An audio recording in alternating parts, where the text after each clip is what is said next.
안녕하세요. 현재 직장에 다니고 있는 32살 남자입니다. 제가 어릴 때 겪은 일을 제보해 보겠습니다. 지금은 직장 문제로 서울에 살고 있지만 5년 전까지는 제 고향인 전라남도에 살았습니다. 저희 큰 집은 배로 1시간 이상 들어가야 하는 섬에 있었는데 그곳은 대략 50여 가구 정도가 살고 있는 조금은 폐쇄적인 마을이었습니다. 제가 초등학교 3학년이었던 23년 전의 일입니다. 당시 육지에 살았던 우리 가족은 큰 집에 자주 놀러가곤 했습니다. 큰 집에는 큰아버지와 큰어머니가 할머니를 모시고 사셨는데 늘 저를 반갑게 맞아주셨죠. 집안의 유일한 어린아이였던 저는 할머니의 사랑을 듬뿍 받았고 저 역시 그런 할머니를 무척 사랑했습니다. 큰 집에 놀러가면 섬 전체를 탐험하고 다니며 그렇게 놀았는데 갯바위를 따라 1시간 정도 걸으면 섬 전체를 모두 둘러볼 수가 있었습니다. 그날도 저는 큰 집에 오자마자 어른들께 인사를 드린 후 곧장 밖으로 나갔습니다. 여름이 막 지났을 때라 바닷가에는 각종 개와 소라들이 넘쳐났고 숲속엔 제가 좋아하는 곤충들이 지천에 널려 있었습니다.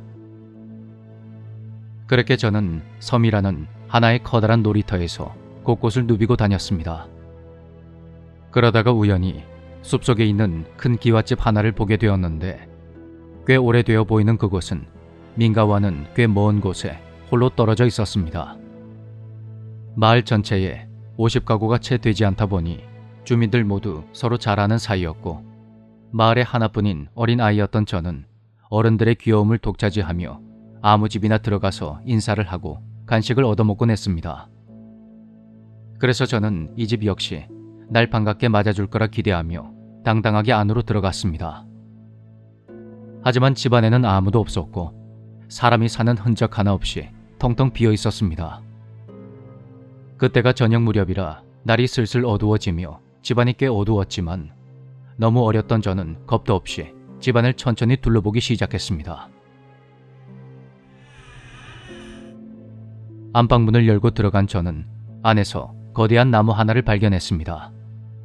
정확히 나무 밑둥 부분이었는데 그것이 어찌나 큰지 어린아이였던 제가 팔을 쫙 벌린 길이에 10배는 좋게 넘는 것 같았습니다. 나무 밑둥에는 붉은색과 흰색의 실타래가 여러 겹으로 둘러져 있었고 전 그걸 잠시 보고 있다가 곧장 밖으로 나갔습니다. 집에서 조금 떨어진 곳에 서서 다시 보니 엄청난 크기의 나무가 집을 중심으로 해서 우뚝 솟아나 있었습니다. 태어나서 처음 보는 어마어마한 크기의 나무를 보고 있자니 왠지 모를 위험이 느껴지며 기분이 묘해졌습니다. 그렇게 한참 동안 나무를 쳐다보고 있다가 문득 배가 고파진 저는 큰 집으로 돌아갔고 푸짐한 저녁을 먹으며 할머니와 이야기를 나누었습니다. 그때 제가 아까 산에서 보았던 빈집과 나무에 대한 이야기를 하자 인자한 미소를 짓고 계시던 할머니의 얼굴이 순식간에 굳어져 버렸습니다. 아가, 그곳은 당산이라고 하는 곳이여. 절대로 그곳에 가선 안 된다이. 그 집에 들어가서도 안 되고 행여나 안에 있는 것을 건드리면 안 돼. 그러면 산신님의 노용을 산다고. 처음 보는 할머니의 무서운 모습에 전 대답도 하지 못하고 고개만 끄덕였습니다. 그로부터 1년 후 여름방학을 맞아 전 다시 큰 집을 찾았습니다. 방학을 맞아서 아예 한 달 정도를 머물러 있기로 한 거였죠. 전 매일 아침부터 집을 나가서 날이 다 저물 때까지 홀로 섬 곳곳을 둘러보고 다녔습니다. 그러던 어느 날 마을 어른들 모두가 분주하게 무언가를 준비하고 있었습니다. 어른들 모두 한복 차림을 하고는 제사 음식 같은 것을 만들고 있었고 전 그 모습을 잠시 넋을 놓고 구경을 했습니다. 그때 아주 따뜻한 손이 제 손을 잡았고 고개를 돌려보니 할머니가 계셨습니다. 아가, 오늘은 이 할미랑 집에 있자. 알고 보니 어른들이 준비하던 것은 바로 당산굿이었습니다. 그것은 마을을 지키는 당산을 기리는 굿으로서 마을에서 적어도 해마다 한 번 이상 하는 의식인데 그 섬에서는 가장 큰 행사로 여겨진다고 했습니다. 규모가 작긴 하지만 육지에서 최남단으로 떨어진 섬이다 보니 음기가 가득한 바다에 있는 악령들이 섬에 머물기 쉽다고 합니다. 그래서 당산신을 기리게 되었는데 큰 집이 있는 섬의 당산신은 여느 마을의 당산신보다 그 기운이 훨씬 더 강하고 세다고 하더군요. 어린 나이에 귀신이 뭔지도 몰랐고 관심도 없었던 저는 할머니가 해주시는 당산신 이야기를 한 귀로 듣고 한 귀로 흘려버렸습니다. 그리고 큰 집에서 머무는 한 달의 시간은 빠르게 지나갔습니다. 매일 맛있는 음식을 먹으며 자연을 누비고 다녔던 저는 아쉬움 가득한 마음에 마지막 날 밤엔 잠을 이루지 못했습니다. 한참을 뒤척이던 저는 마지막으로 내가 너무 좋아하는 이 섬을 다시 한번 둘러보기로 결심했습니다. 전 어른들 몰래 작은 랜턴을 챙겨 들고 큰 집을 빠져나왔습니다. 민가를 벗어나니 한 치 앞도 보이지 않는 어둠뿐이었습니다. 처음 느껴보는 밤 공기와 그 분위기에 취한 저는 콧노래를 흥얼거리며 걷고 또 걸었습니다. 그러기를 얼마나 지났을까. 길 끝에 다다르자 섬 뒤쪽에 바닷가가 보였습니다. 저는 평평한 갯바위에 앉아서 끝이 보이지 않는 드넓은 바다를 바라보고 있었습니다.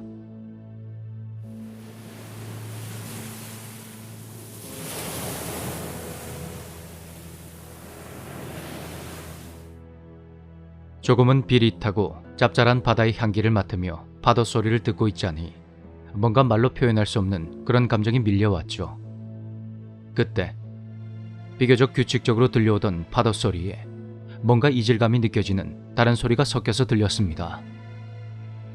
고개를 돌려보니 갯바위 앞쪽에 둥그런 돌 같은 것이 살짝 솟아있는 게 보였습니다.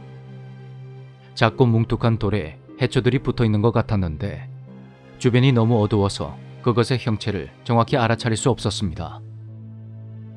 매일같이 섬을 누비고 다닌 덕분에 섬의 지형을 잘 알고 있던 저에게 그것은 너무나도 낯설고 생소한 모습이었습니다. 그걸 좀 더 자세하게 관찰하기 위해 자리에서 일어난 저는 제 눈을 의심했습니다.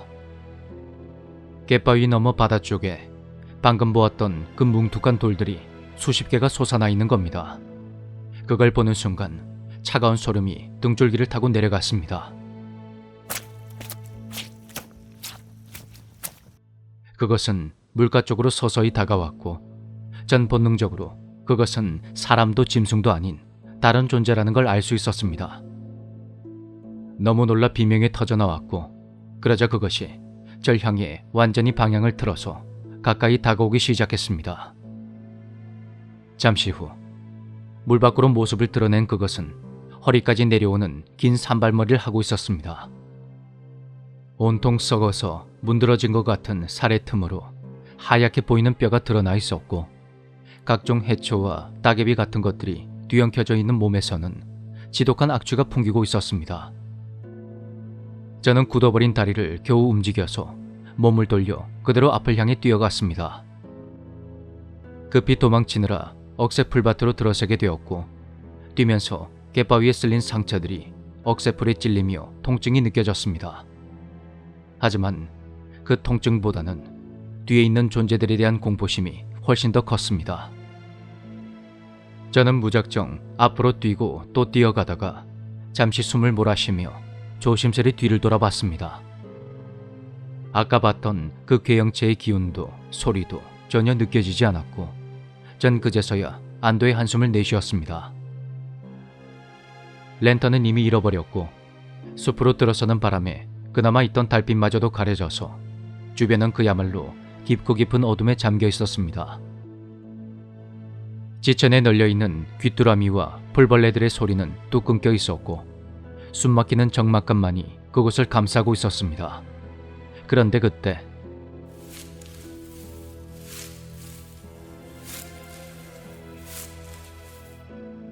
무언가 낙엽을 헤치고 다가오는 소리가 들렸고 다시 도망치려고 발을 떼는 순간 무언가가 제 발목을 턱하고 붙잡았습니다. 피부에는 얼음같이 차갑고 축축한 손길이 느껴졌고 전 마구 비명을 지르며 그걸 떼어내기 위해 발버둥을 쳤습니다. 하지만 제 발목을 잡은 손길은 저를 더욱 세게 잡아당겼고 저는 중심을 잃고 앞으로 넘어진 후에 그대로 끌려가기 시작했습니다. 그때였습니다.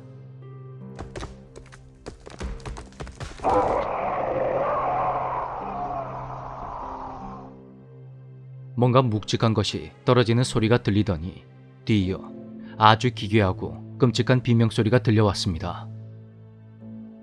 생소하면서도 너무 기이한 소리에 저도 모르게 뒤를 돌아보니 제 발목을 잡고 있는 손에 거대한 나뭇가지가 박혀 있었습니다. 그것의 손은 고통스럽게 요동치다가 결국 제 발목을 놓았고 저는 그 순간 바로 일어나 앞으로 마구 뛰기 시작했습니다. 그리고 뒤쪽에서는 또다시 소름 끼치는 비명소리가 반복적으로 들려왔고 한참을 달려가던 저는 앞에 있던 무언가에 머리를 세게 부딪혀 버렸습니다. 순간적으로 정신을 잃었다가 머리를 부여잡으며 앞쪽을 바라보니 숲속에 홀로 있던 그 기와집의 담벼락이 서 있는 것입니다. 그것은 바로 할머니께서 말씀하셨던 마을을 지켜주는 당산이었습니다. 전 어두운 집 안으로 들어가서 안방에 주저앉았습니다. 그러자 저를 감싸고 있던 음습한 기운과 한기가 사라지면서 묘하게 따뜻한 기운이 저를 달래주는 것 같았습니다. 긴장이 확 풀린 저는 스르르 눈을 감았고 한참 후에 정신을 차려보니 날이 밝아 있었습니다. 마을 사람들이 걱정스러운 눈빛으로 저를 바라보고 있었고 저는 나무 뿌리 쪽을 꼭 붙들고 그렇게 누워 있었습니다. 팔순에 가까운 나이에 허리가 굽어서 거동이 불편하셨던 할머니는 아이를 찾았다는 사람들의 말에 후다닥 뛰어오셔서 저를 꼭 안아주셨습니다. 그렇게 저는 배를 타고 육지로 나와서 병원으로 갔고 다행히 크게 다친 곳 없이 무사히 집으로 돌아갈 수가 있었습니다. 병원에 입원해 있는 며칠 동안 그날의 일을 몇 번이고 되뇌이며 내가 꿈을 꾼 건 아닐까 생각도 해봤지만 제 몸에 남은 온갖 상처와 발목에 선명하게 남아있는 손자국을 보면 그 일은 절대 꿈이 아니었습니다. 제가 그때 봤던 그 존재가 정말 말로만 듣던 물귀신이었을까요?